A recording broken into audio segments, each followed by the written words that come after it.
it's pretentious. I want to share my story, but I can't be too public with it. I want to make sure that the right people find it and that they take it as the warning it's meant to be, and not as an invitation to make the same mistakes my family did. That I did.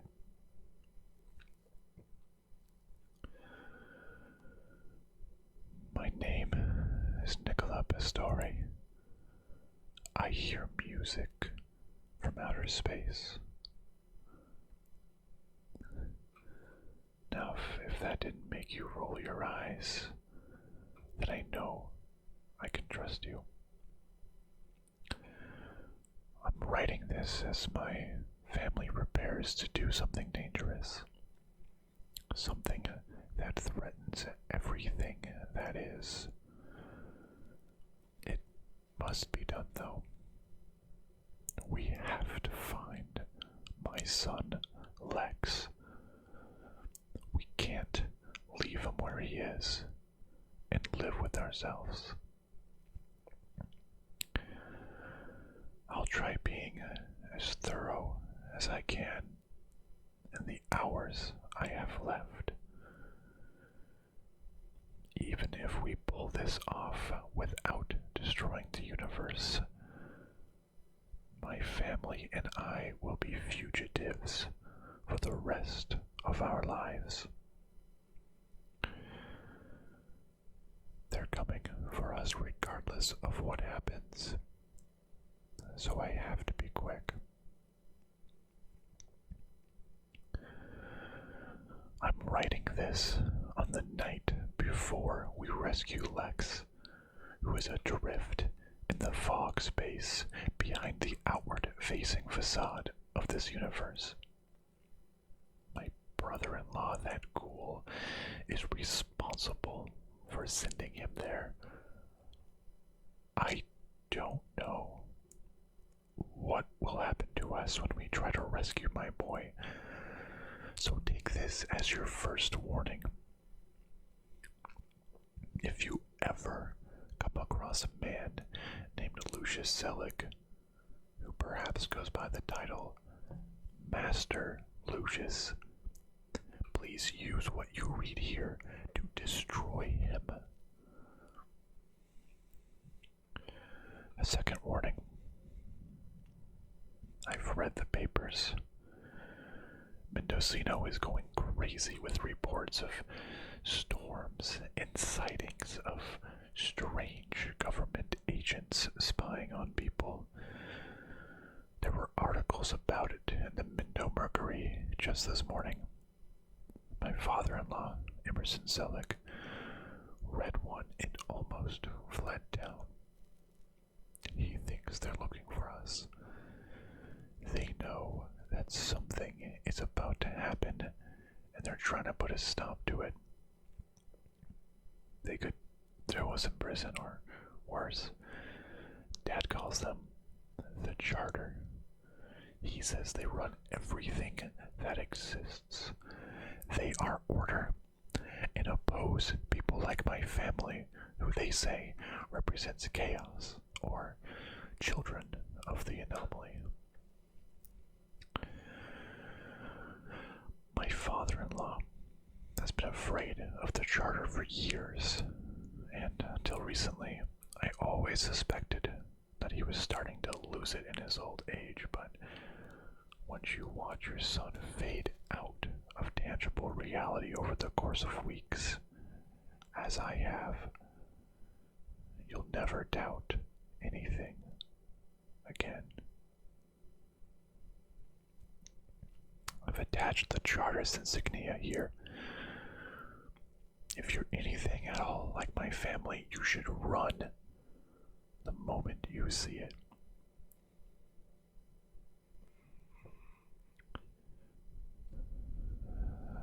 The third warning is this. Fear your gifts and fear how you use them. You're more powerful than you can imagine. As a human being, you are a carrier of creative chaos, a gift that comes directly from the anomaly. How you choose to apply this gift will determine whether you do amazing things with your life, or if you end up like my family, divided, hurt, and hunted by the charter.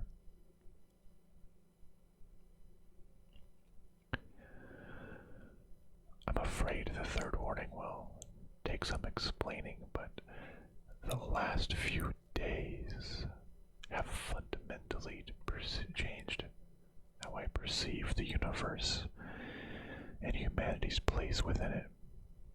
Not just my place or my family's place, but your place as well. I say yours because before she died, I heard my mother-in-law, Jean, telling my kids that everyone has a special ability. Something that connected them to the creative power that made the world. At the time, I assumed it was one of Mom's hippie, new age platitudes. Something that sounds big and important, but doesn't say much of anything. I know differently now. Our ability to create, to generate something from nothing is a kind of chaos. This creative chaos is so powerful that people can use it to change the universe however they like. Some people are better at this than others. I used it to build the laser harp. My father-in-law used it to resurrect our pet hamster. Lucius used it to become a third-rate god and a cult leader. My family are special cases. Chaos runs deep in our family. But the more I think about it, the more I realize that everyone has this gift. Creative chaos, a beautiful, dangerous thing. It's so dangerous, I think that's why the charter is stalking us right now. Maybe they'd be right to take us away.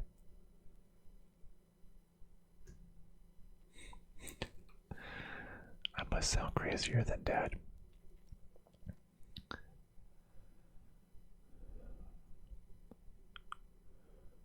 My name is Nicolae Pastore.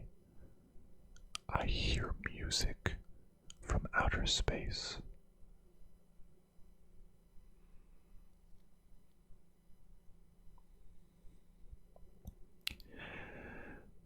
I always knew that music had power, and not just in a poetic way. Music and I have a relationship that you could describe as Stockholm Syndrome. Mom and Dad forced me to play the viola when I was a kid, and eventually I grew to love it. They thought music would focus me, and it did. But then again, it's easy to focus on any stimulus at all when you're alone and growing up in Kansas. The viola was my introduction to creative chaos. It happened like this. I got into a fight with my mother one day. Even then, I always try to keep a lid on my emotions. I didn't want her to know that she had gotten to me, so I tried to numb myself with a few hours of practice. It didn't work.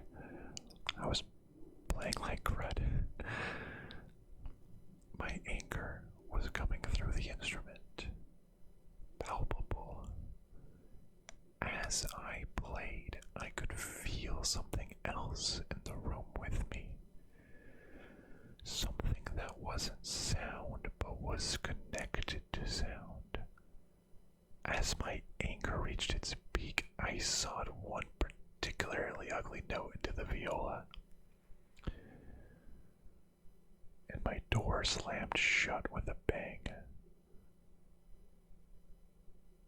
I dropped my viola, nearly broke it. My immediate concern was the instrument, and not the display of esoteric musical power it has caused. My terror of my parents was bigger than my terror of the unseen world.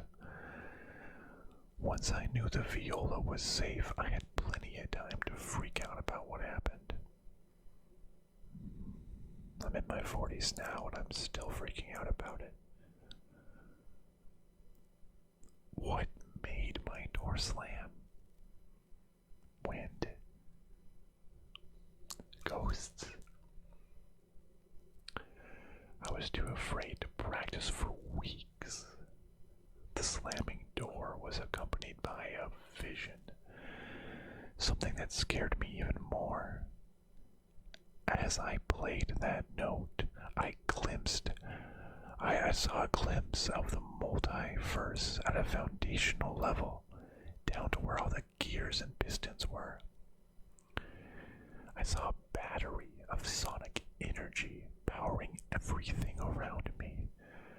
It not only made my door slam, it also did everything from starting my mom's car that morning to fueling the continents-wide, millennia-old storms in Jupiter's atmosphere. I devoted my life as a musician to understanding that epiphany. That research has given me the tools to either rescue Lex or to erase everything in our neck of the multiverse. I'll find out which tomorrow.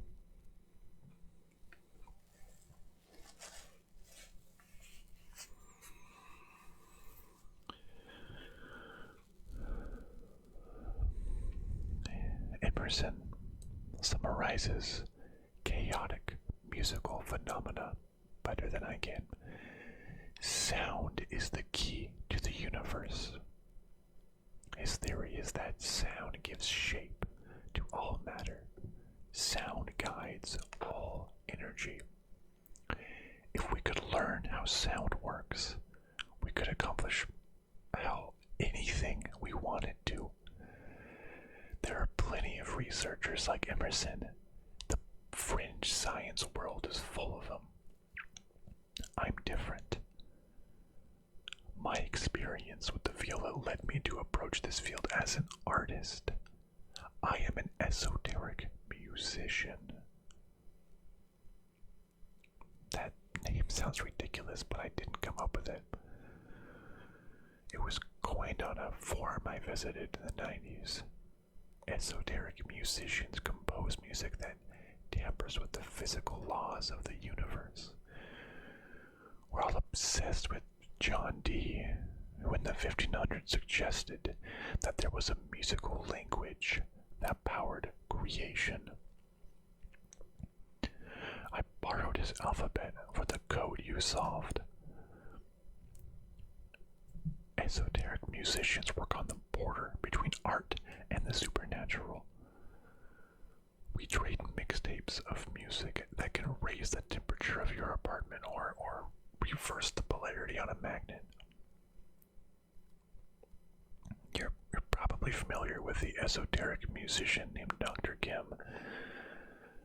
He built speakers that could levitate bowling balls, and the VHS tapes of his demonstrations were traded among conspiracy theorists and fringe scientists in the dark days before YouTube. He was even interviewed by the great Art Bell on an old episode of Coast to Coast. I saw the levitating bowling balls for the first time when I was in high school. It was just a 200 pixel wide video I downloaded from my forum, but it was the most exciting thing I had ever seen. It gave me context for what had happened when I practiced my viola that day. More important than that, it showed me that if one person could control that power, then I could too.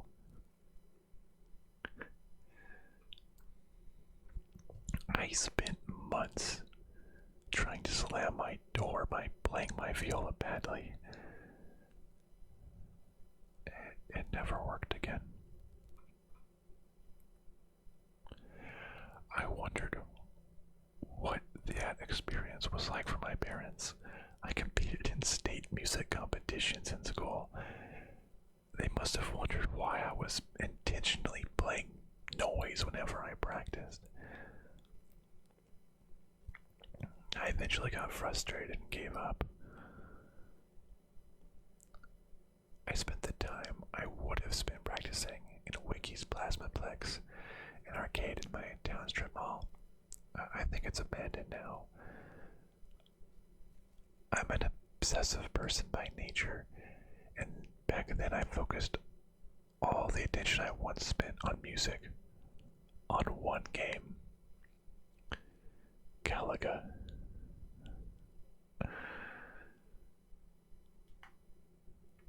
My name is Nicola Pastore. I heard music from outer space in an arcade cabinet.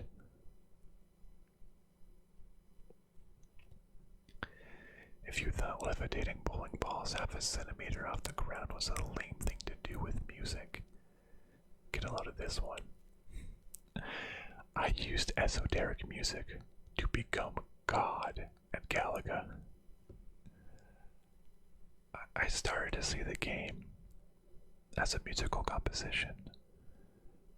The aliens on the screen played one half of the melody, and my ship's lasers responded with the other half. Before long, though, it wasn't just the enemies on the screen feeding me information. I could hear the cabinet. I could hear current passing through its circuitry, timed it like a metronome to the action taking place on the screen. The cabinet was telegraphing its every move to me. It was almost like cheating, like seeing your opponent's hand in poker. For a couple of years, I was the world record holder in Galaga, the best player on planet Earth. Don't believe me? Read the article about me in the Lawrence Times Register, April 20th, 1990. That's me, standing in a Wiki's Plasmaplex with a big-ass trophy.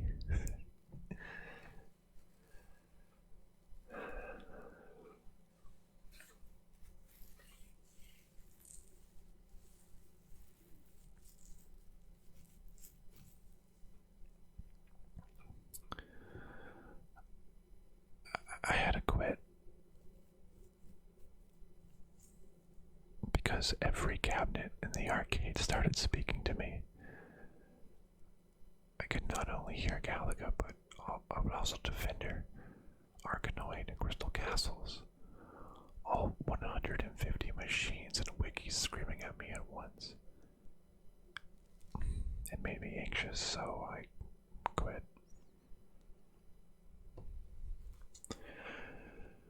I heard the machines long after I quit. They formed the background hum of my life, running under everything I did.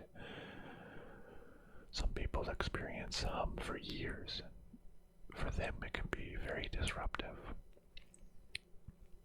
The esoteric musician forum had a different view on it, though. For them, hum is a sought-after condition, and some of them really screwed up their hearing trying to cause it. They think it's a way to get in touch with reality-melting sonics, like a pitch pipe in your brain that can shortcut your understanding of esoteric music. that as my reference point, I became a better musician almost overnight. My practice sessions knocked pictures off the walls of my house for weeks. I was eventually able to use my viola to make light bulbs blink and to flip playing cards into a hat. Even that small dose of power made me feel like a god. I started college the next year, but I had already found my life's work. I wanted to get better, to focus until I could make an esoteric composition like no one else could. Juggling cement trucks with a dulcimer or something. I didn't know then. I studied radio broadcasting because it seemed like the easiest thing to accompany my interest in esoteric music. Radio could fund my true calling in life. Or it used to. Stupid internet. After college, I became the mod of my esoteric music forum, and when I wasn't being a benevolent and just tyrant there, I continued to learn more about my art. I traveled across the country, crashing on the couches of people I knew from the forum. I talked to a lot of musicians, people who built their own synthesizers, people who could build speakers that could rattle the fillings out of your teeth. I spent my 20s in and out of warehouses listening to techno and ambient music for 10 hours on end, grinding my jaw and yammering at anyone who would listen about my plans to build a sound system powerful enough to lift a school bus. My life needed focus. So when a rinky-dink AM radio station outside of Santa Fe, New Mexico put out a call for a production assistant, I sent them a resume and got the job. The best part, Dr. Kim, who I mentioned earlier, supposedly lives somewhere near Santa Fe. I packed my suitcase, along with a box of half-built synthesizers. I left my friend's apartment in the middle of the night for Santa Fe.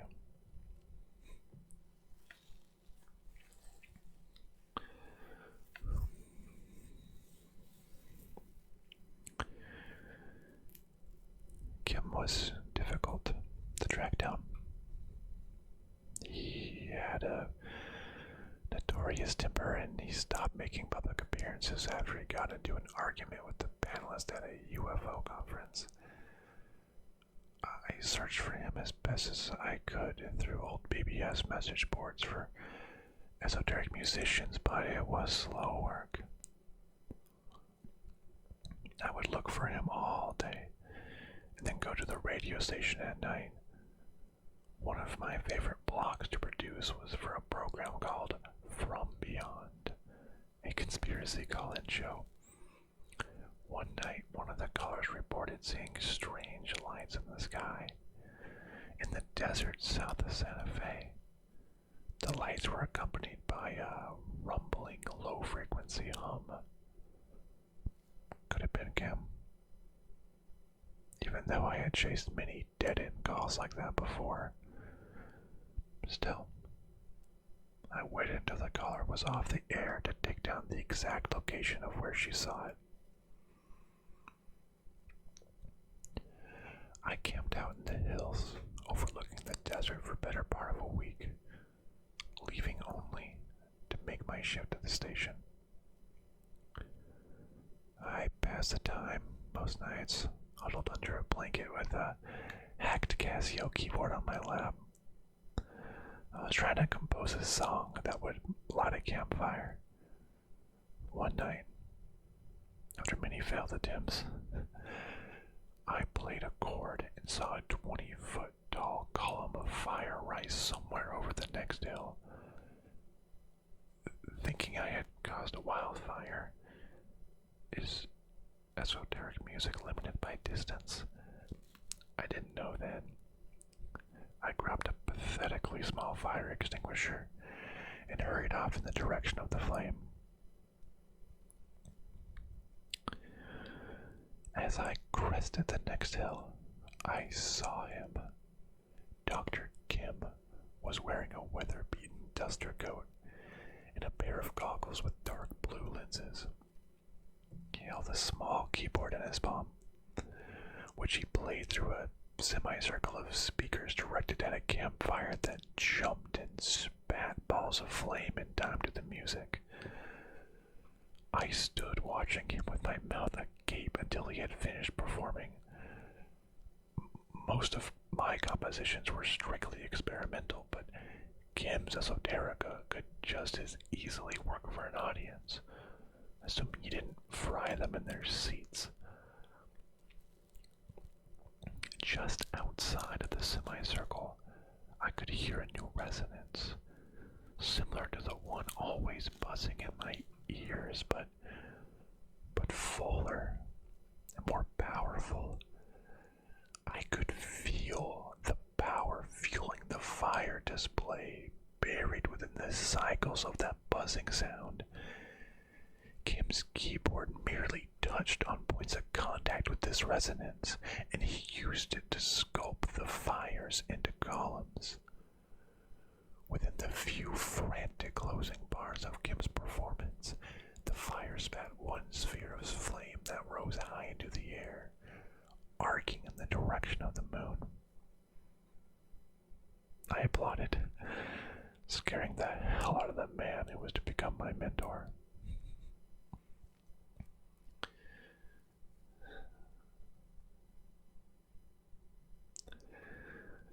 My apprenticeship under Dr. Kim was nothing more glamorous than me sleeping on an air mattress inside his double-wide trailer.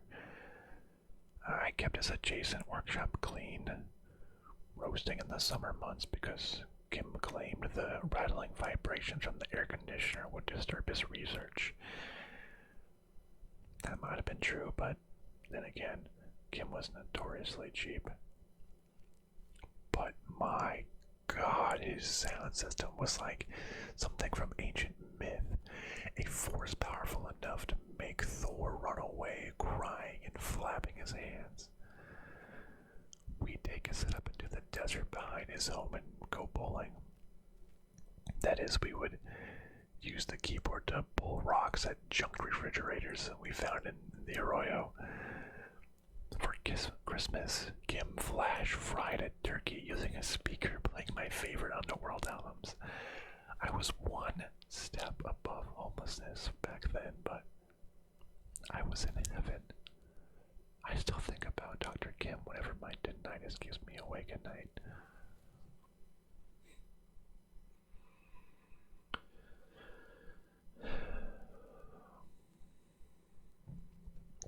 Before he disappeared, Kim was trying to create an instrument that could manipulate linear space, the physical distance between 2 points.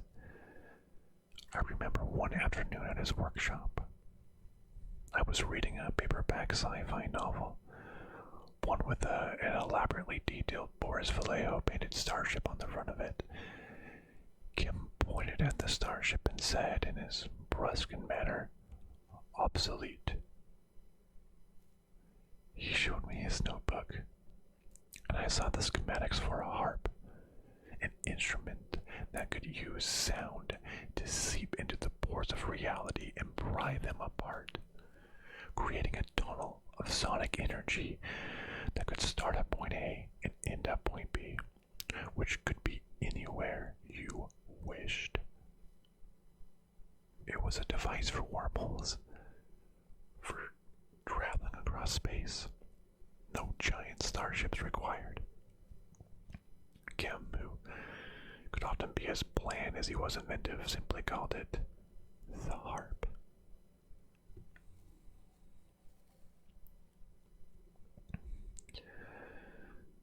Sound is both a vibration and the programming code for the multiverse.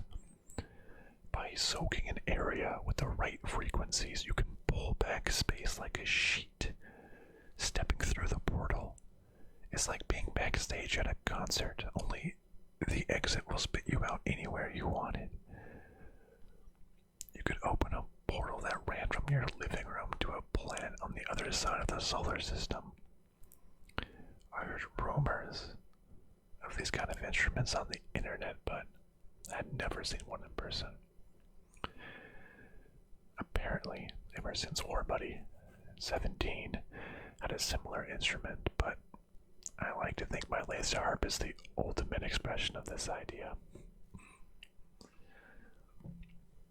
The problem: conventional harp strings couldn't handle the power running through the instrument and would melt long before they opened a portal.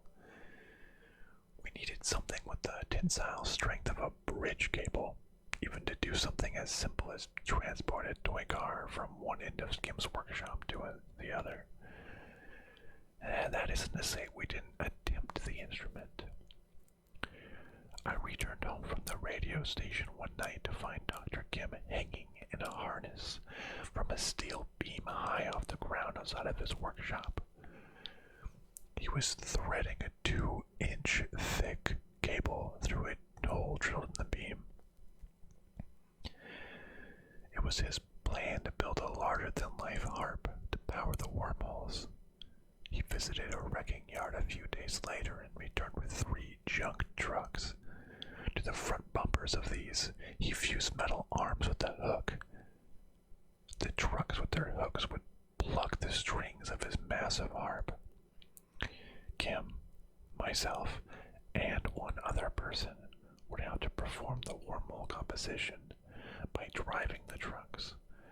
Such a piece of music would require months of practice since the timing was essential, as it was difficult to execute. We needed a 3rd musician, so I put out a call for volunteers on my forum. We got a response from someone in Albuquerque. To this day, I have no idea who that volunteer was and what they had to do with Kim's subsequent disappearance.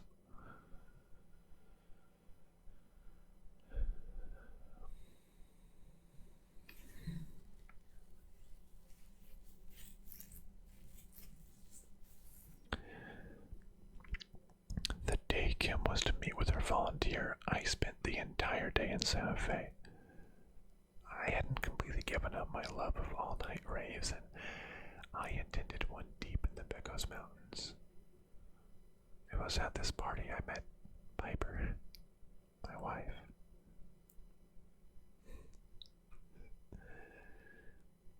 She drank plain soda water the entire night, and I did my best to talk to her through cheek-chewing speed in my own biochemistry. Piper moved from rural New Mexico from Mendocino, California. A painter, Piper described relocation to Santa Fe as an artist's retreat. But as we talked throughout the party, it became clear that she moved out here seeking a calmer place. A place where she could try out a little, stay sober long enough to produce a body of work so she could shop to art galleries back home. She said she painted layers of reality. When she was a young girl, she could see other possibilities playing out all around her.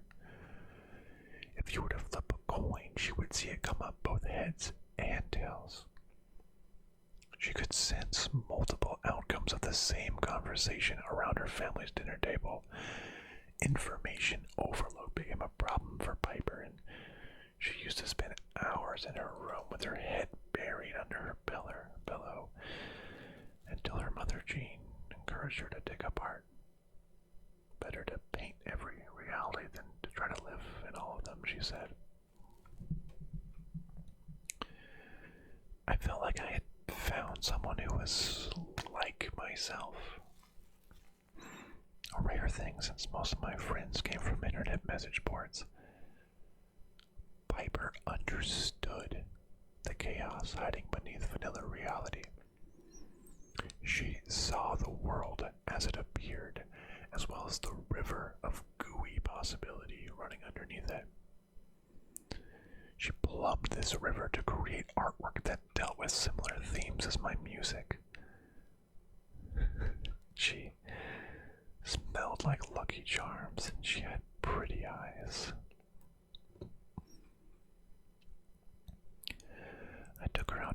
office the morning after the rave, and we exchanged phone numbers. That was lucky for me because when I returned to Dr. Skim's workshop, I learned that I was homeless. His trailer was nowhere to be found. There were tire tracks leading from where the trailer once sat towards the direction of the road. The harp was lying on the ground, a twisted hunk of metal.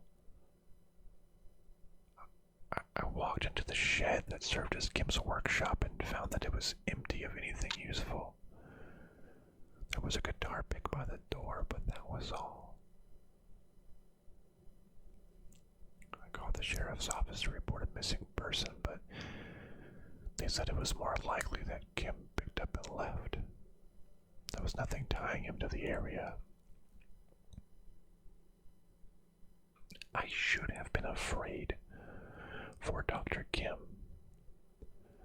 but instead I was outraged. I believe that he had skipped out on me just as we were about to perfect one of the most powerful pieces of esoteric music ever composed.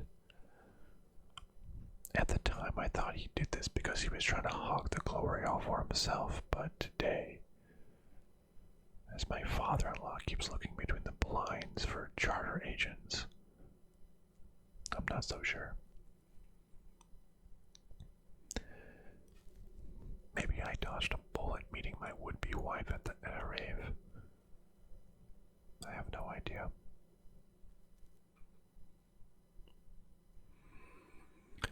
Only my anger mattered then, and I found a perfect way to get back at the man who stole my work.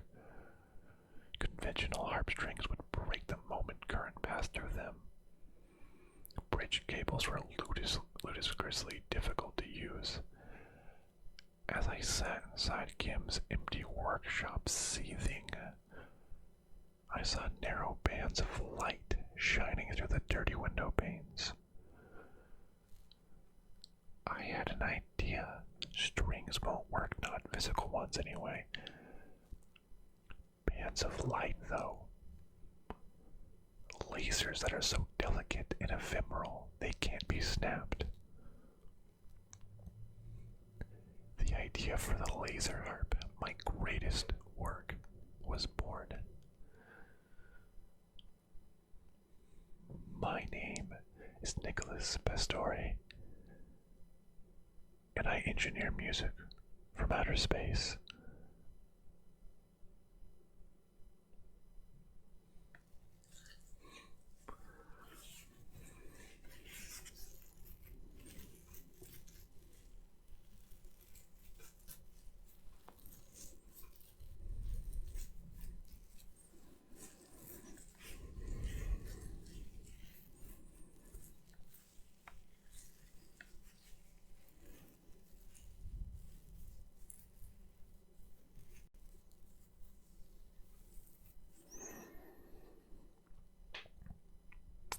Piper and I eventually started a family,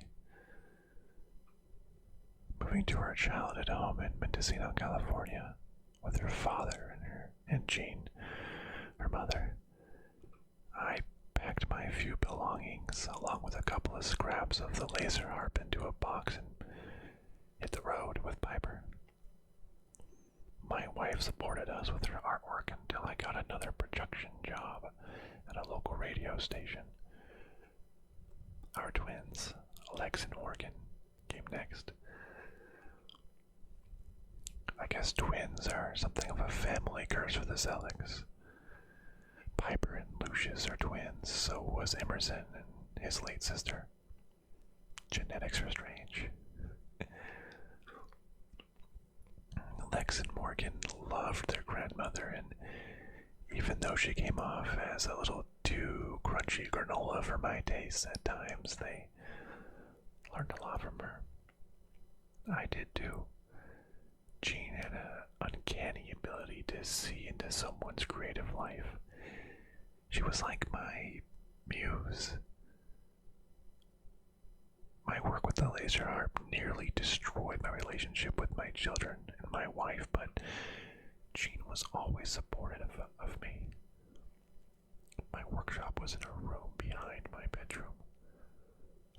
out from the radio station at 5 a.m. and continue working. Jean was often the first family member I saw each day. She'd knock softly on the workshop door so as not to wake Piper. She'd come in with coffee, breakfast, and a stack of Emerson's old sound research notes. "I had a dream about you," she said one morning. "You were playing music in the attic and it caused all the furniture and Christmas decorations up there to float. I had a dream about you," she said one morning. "You were playing music at the garbage dump and launched an entire school bus into outer space. I had a dream about you," she said one morning. "The music you make in this workshop was floating in the sky above the house." "I had a dream about you," she said one morning. "Your music will find lost children."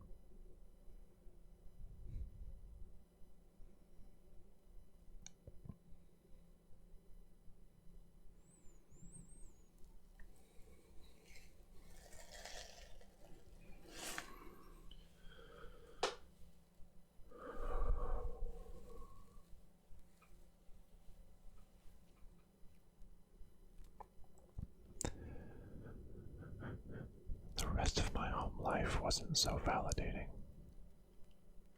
If I wasn't at the radio station, I was working on the laser harp. Piper resented this.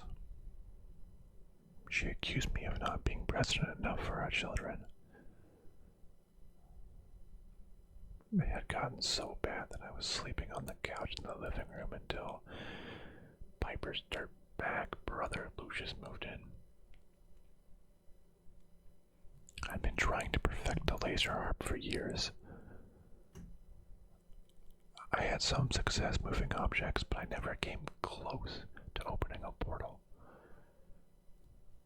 To this day, I don't know if I can. But I can't think like that. Not now. To any outside eye, the laser harp is nothing but a box of wires and knobs, a few laser lights. It looks like a toy. Dangerously like a toy. I had to snatch Morgan away from it when she attempted to play with it. The lights are working perfectly. One needs a gentle hand to shape sound how I do. Shaping notes with the power to move massive objects requires very fine, very precise movements. To try to accomplish that by hammering on a key, it seems obscene to me at this stage of my work. I am working with forces that are so delicate they have eluded mankind forever. So I have to approach them as one would approach a deer in the woods, softly, moving so slowly as to barely move at all. That is how one shapes music. This is how one grasps the most powerful force in the multiverse, creative chaos. This is a dangerous art, lethal to both life and relationships. You must practice to the exclusion of all other responsibilities. You must tweak frequencies while the sun is rising, and you have to take Morgan to her D-ball game in a few hours. You must call off sick from actual work so you can work on your music. You must work through weekends and holidays. You must work when your wife accidentally knocks your instrument to the floor and breaks a component that took you 6 months to build. But it's worth it. Because when you play, the whole of the universe harmonizes with you. You will listen. You will learn. Please indulge me. Because I may not be here tomorrow. was recorded in my attic while my family was away. I removed certain tones from the final mix for your safety.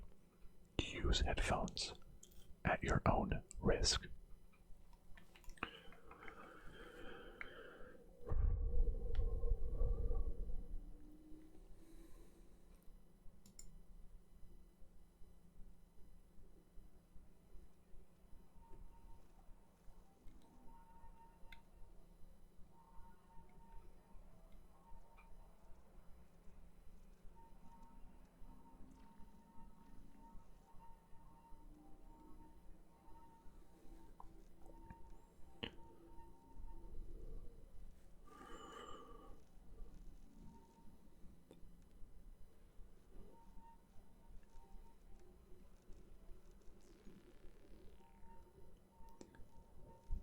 Coaxing.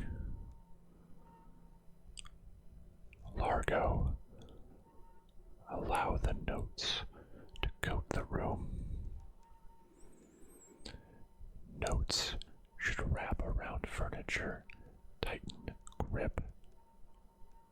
Gently lift furniture from the ground, directing furniture to the center of the room. Repeat until furniture is in a sphere. Now, with grace, cause sphere to spin. Relax on melody, allowing sphere to come apart. Slower, slower. Set furniture on floor, fingertips barely breaking the final beam. Fin.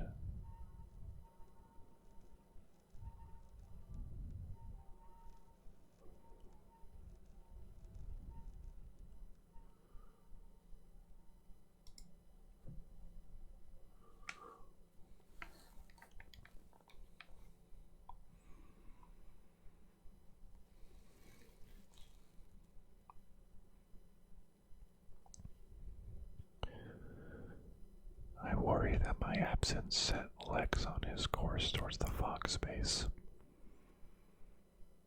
Maybe if I had been more present, I would have seen the danger earlier. Morgan came into my workshop a few weeks ago to say that Lex was running experiments on Nimzescu, our pet hamster. Lex was making Nimzescu run in intervals that got longer and longer to test the upper limits of the hamster's endurance. Morgan had had enough, and she came to me to complain. She said that Lex believes Nimzescu cannot die, so he was experimenting on him to find out why. I was upset with Morgan initially. I thought she was turning into a tattletale, but I wish I had paid more attention to her. It might have prevented Lex's accident. Morgan knew everything and she tried to tell us, but we never listened. She has so little agency around this house. I could see her worrying about Lex, her glances at him as she fidgeted at the breakfast table, holding back whatever was on her mind.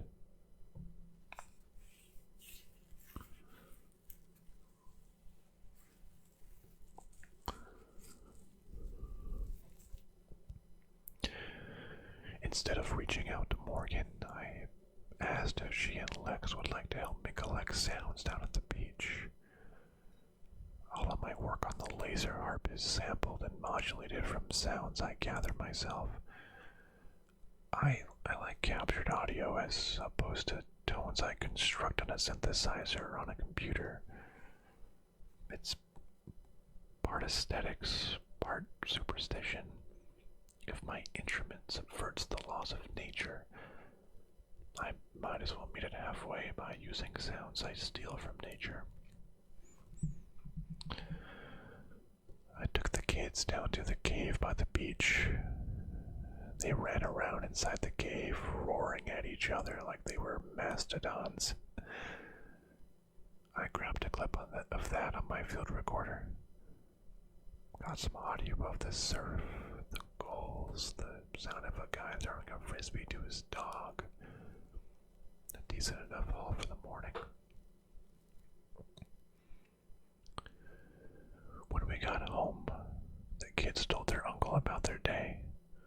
Lucius, who had managed to wake up before noon, listened as Lex told him about that morning's experiments on Nimzescu. Lex and Lucius were so absorbed in the conversation that they forgot about Morgan entirely. I saw her go into the closet underneath the steps, carrying her planted journal and a box of crayons. That freed me up to work on music. I wanted to feed those samples into the laser harp as soon as possible.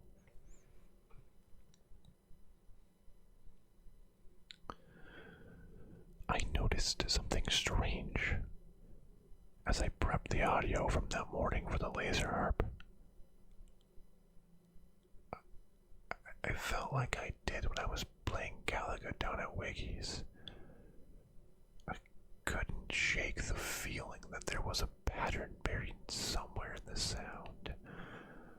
I spent close to 4 hours listening to those 2 or 3 minutes of samples on repeat. Piper indulged me when I asked her to listen to them. Very nice, Nick. Those sounds don't sound weird to you at all. No weirder than the million other sounds you've recorded. I made a show of bowing and left it at that. Often a comment is only insulting if you perceive it as insulting. Piper left to meet a collector for the gallery, giving me more time to work. The most logical explanation for the strange patterns was that something went wrong with my field recorder. Something was broken in the microphone, so I thought I was hearing patterns when there were none. I got a screwdriver for a pair of glasses and took the whole thing apart on my desk. I used Emerson's old jeweler loop to study every circuit as closely as I could. Everything appeared to be fine. At some point, Piper came home while I was putting everything back together. I was going on 3 hours of sleep, so not much registered outside of the menial task in front of me. That said, I enjoyed putting the recorder back together. It felt very zen. Just for fun, I decided to loop the sound of the surf back to the laser harp. The pattern was there, hidden in the white noise of the waves, nagging me. I tried to isolate the sound, but there was some frequency in it that cycled up and down the spectrum, meaning I had to chase it with my equipment as best I could. I didn't know that I was dealing with a code until I realized that the frequency was changing based on the different filters I applied to the sound. Music is a vibration. Music is a code. Sound is the key to the universe. My name is Nicolae Pastore, and I hear music from outer space.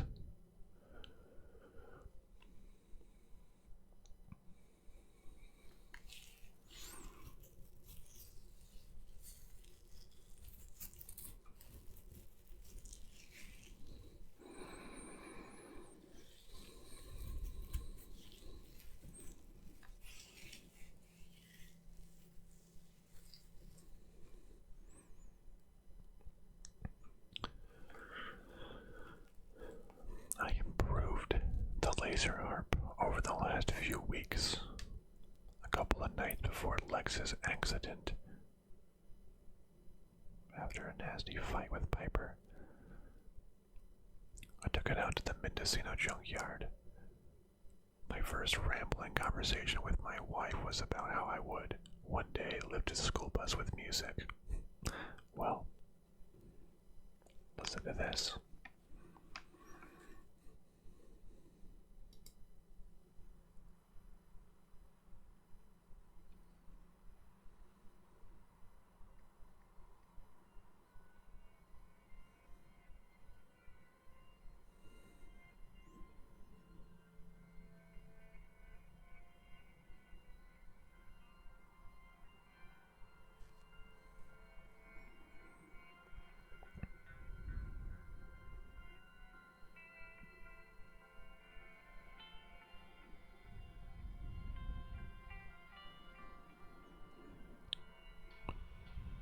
Memories of childhood, dealing with difficult thoughts, parents, first band practice, recess, summer vacation, Saturday morning cartoons, Galaga tournament, hold.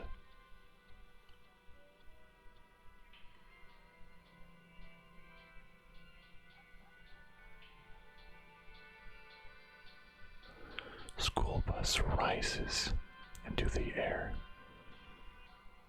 Tilt the school bus towards the stars. Shit.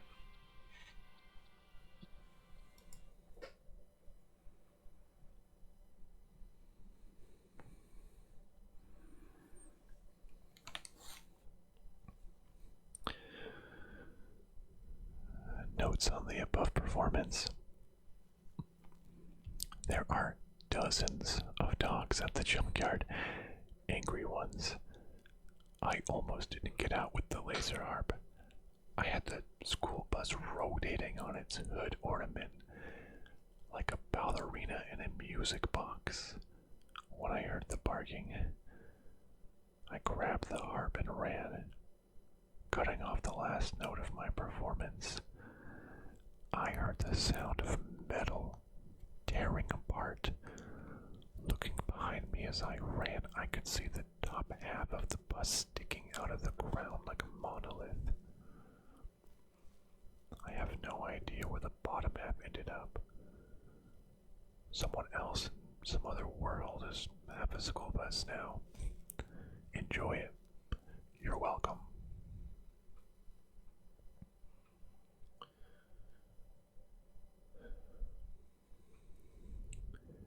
After my performances with the laser harp, I started working in earnest, trying to crack the patterns in those audio recordings. The best way I can describe it is trying to pick out snatches of Morse code from the white noise of a wave crashing against a beach. Next to impossible. I started calling off work several days in a row. This upset Piper, who thought I was fine until my boss called her to ask about me. That argument would be the last time we spoke to each other before Lex's accident.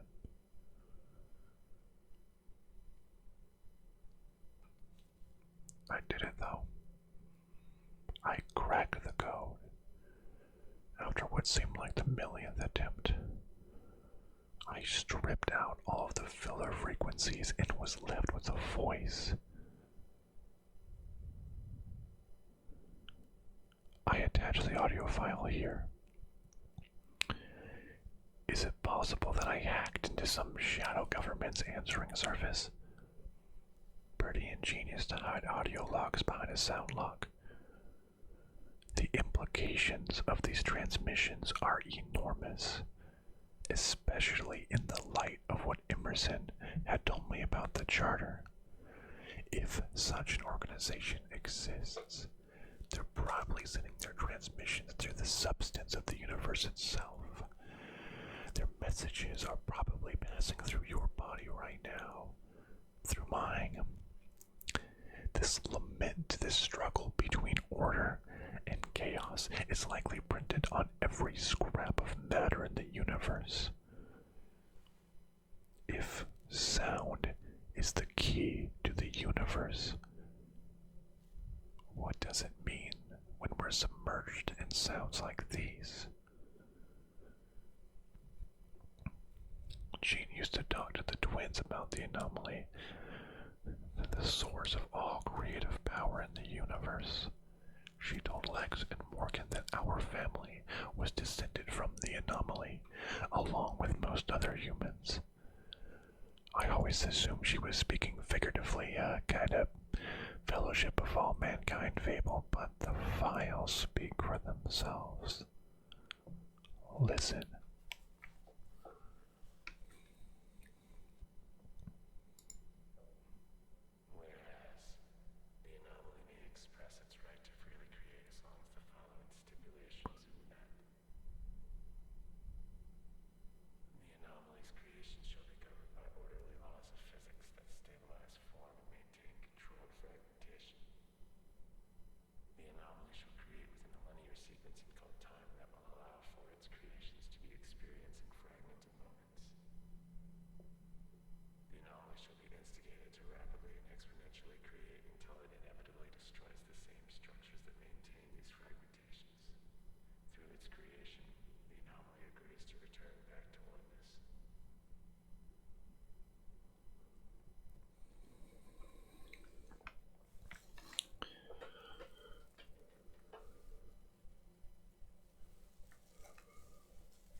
I'm due to perform in a couple of hours.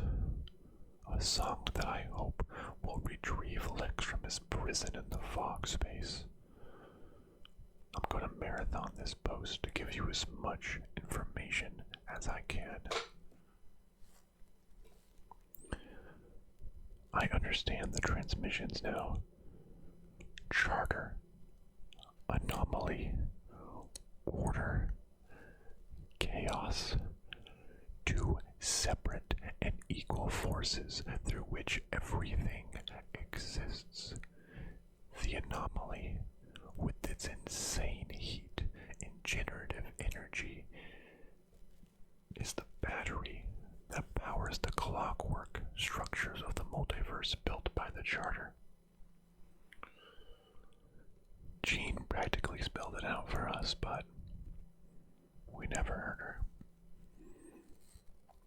People like myself, Piper, Emerson, the twins, even Lucius, all come from the anomaly. The otherworldly power I feel as I levitate school buses and hack encrypted messages from outer space. That power is on loan from the anomaly. It does not belong to me. If what I do with these talents convinces the Charter to stalk and threaten my family, then that says volumes about the relationship to the anomaly. What if the multiverse wasn't a collaborative creative project for the anomaly, but a prison?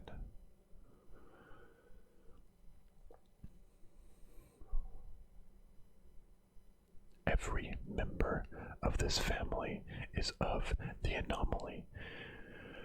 We each have different gifts that come directly from the creative power at the center of the multiverse. Emerson uses sounds and electronics to recall lost souls. Lex would have followed in his grandfather's footsteps if he hadn't had his accident. I use music to manipulate matter and hopefully open portals to other places in the multiverse. Lucius, before the Charter got him back at portals, was able to create worlds out of thin air. never even having to answer whether the spaces actually existed or were inside his own head. Piper sees infinity and paints it into her work. Morgan, I'm certain now, is an empath, gifted with the insight into what other people, hell, even plants, think and feel.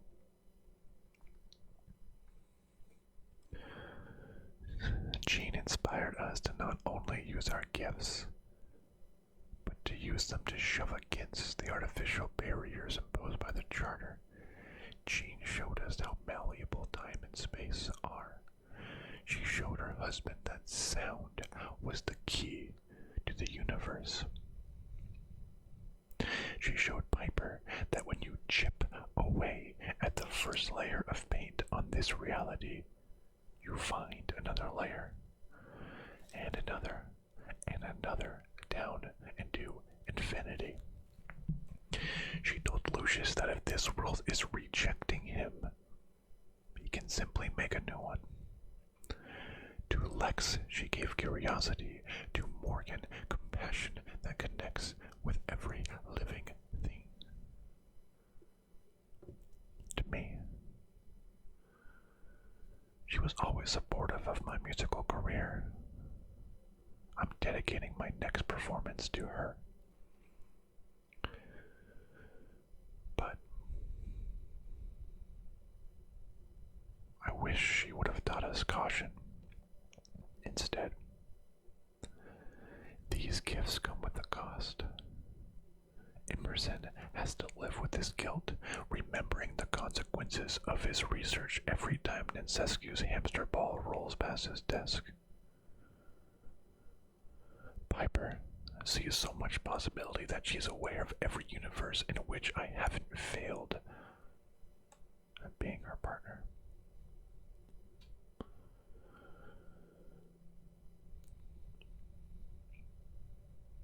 Morgan understands us better than we understand ourselves, and yet we never listen to her.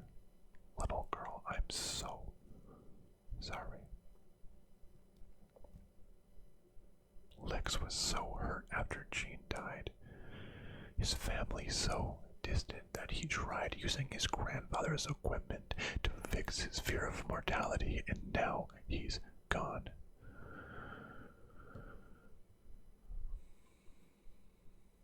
My name is Nicolae Pastore, and I hear music from outer space, so much so that the noise drowned out all the other stimulus in my life. I never realized what Lucius's sickness was until it had taken my son from me.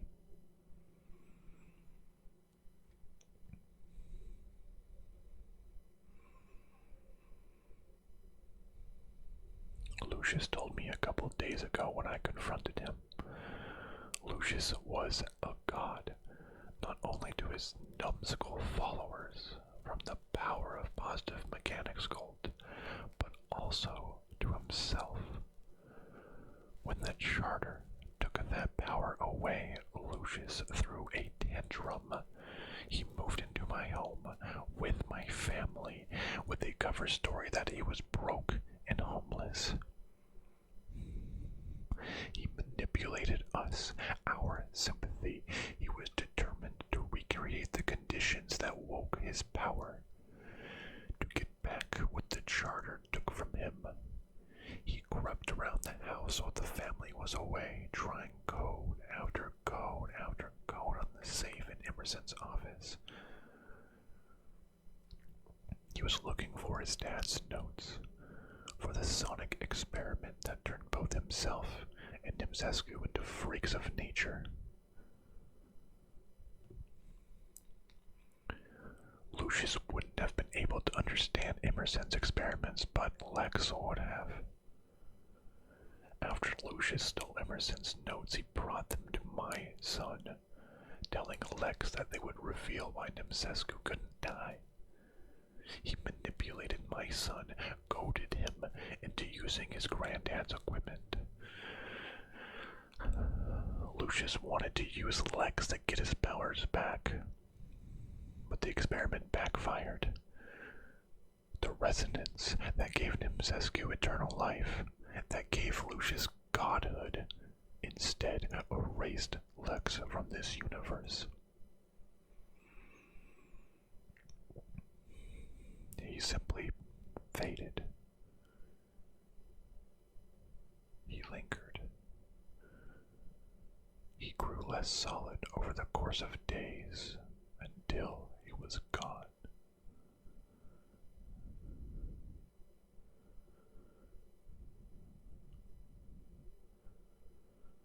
As he separated from our reality, it got harder for him to see us as well.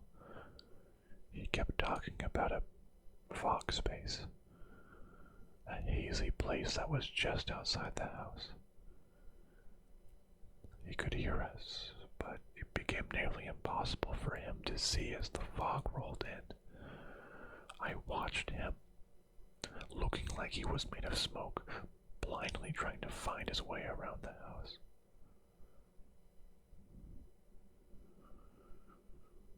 Eventually, Lex was gone.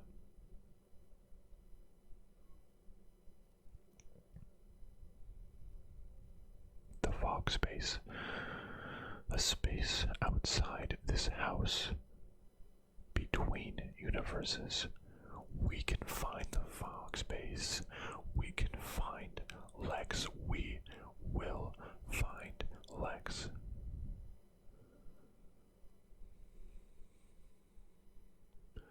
My name is Nicolae Pastore, and I hear music from outer space. My name is Nicolae Pastore, and my laser harp can lift a school bus. My name is Nicolae Pastore, and my music can start wildfires. My music cracked charter codes. My name is Nicolae Pastore, and I can shoot down every Galaga they throw at me. My music can protect my family. My laser harp can rip and tear at this world until it gives in, until it reveals a portal to the fog space. My name is Nicolae Pastore, and my music will find lost children. Tomorrow, once Emerson is done with his preparations, we will bring Lex home.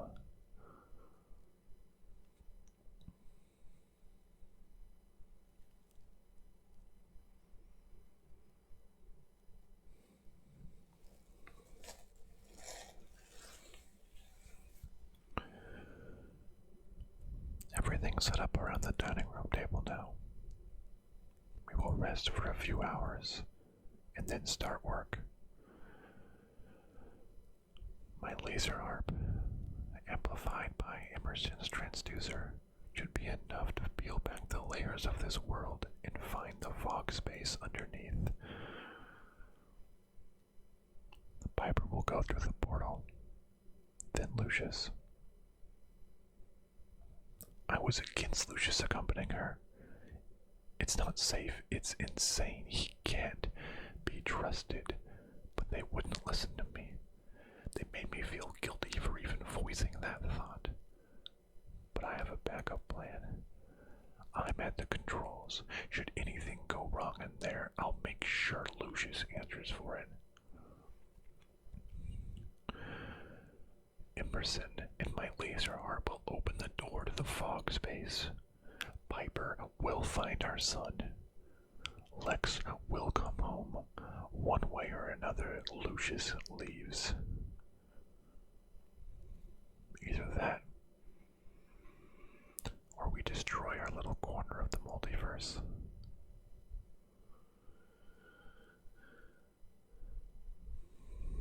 Emerson is convinced the Charter is about to find us. They know something is up.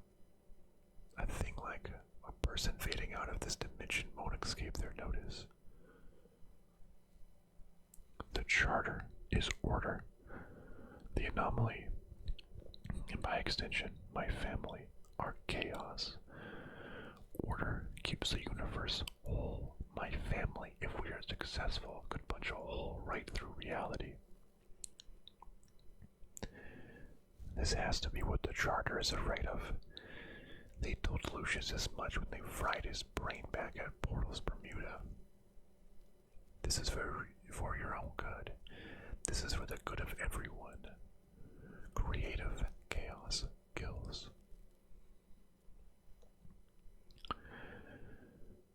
Chaos is bad for a system, and every human being comes from chaos. Every painting and every song is chaos.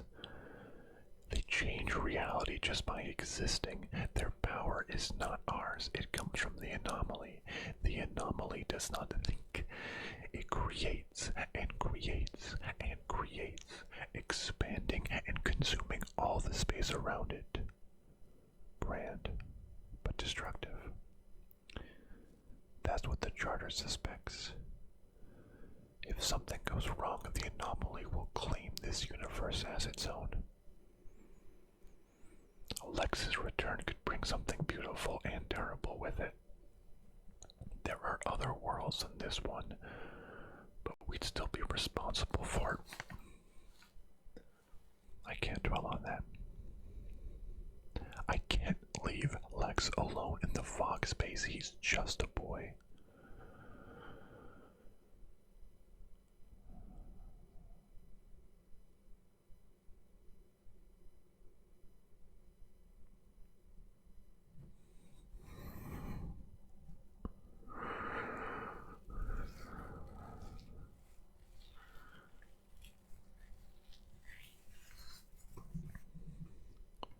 I can't sleep.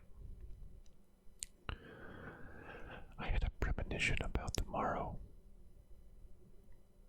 It harmonized with the buzzing tinnitus I've had since high school, so I know it must be true. My laser harp will open up a gate to the fog space. The entrance will be through the refrigerator. Piper would go in, and Lucius behind her. Together, guided by sound, they would find Lex in the fog space. I saw Lex come home. He was descending through the ceiling above the dining room table. Chaos distorted the air in front of me, like the air above pavement on a hot day. The chandelier became fluid as Lex passed through it. The table was shaking. There was a sound so low that I felt it in the pit of my stomach before I heard it. The sound was expanding inside me, pulling me apart. I heard Piper calling to Lex as she dived through the ceiling after him. My beautiful wife, reaching her slender arm from a hole in space directly above my head. The fissures in reality were glowing bright neon. Lex's eyes were open. I scooped him up in my arm. Morgan must have been watching everything from her room under the stairs because she ran to us. Behind me, I heard Emerson laughing softly to himself, as he often would when he was learning something new. I saw Lucius through the refrigerator. Its white walls seemed to extend back for miles. Acres after acre of frozen peas, leftover condiments, and Lucius standing at the very end of it. The walls took on the look of a space station. I heard him call one name, Alva, just as the refrigerator door closed on him. A terrible noise cut through my skull. The tinnitus whine became my whole body. And then I wasn't at the house. I was the laser harp. I was the Galaga cabinet from Wiki's Plasmaplex. I was the piano hidden in the walls of my house. I was the music in the air floating above my house. I was Piper and Morgan and Lex and Jane and Nimzescu and Emerson and Lucius and the trees behind my house and a cartoon on television once when I was 6. I woke up feeling as though I had lived that moment over and over. The moment was projecting itself across all timelines. Singularity, returning, returning, returning. I'm gonna play my song now, but I will return.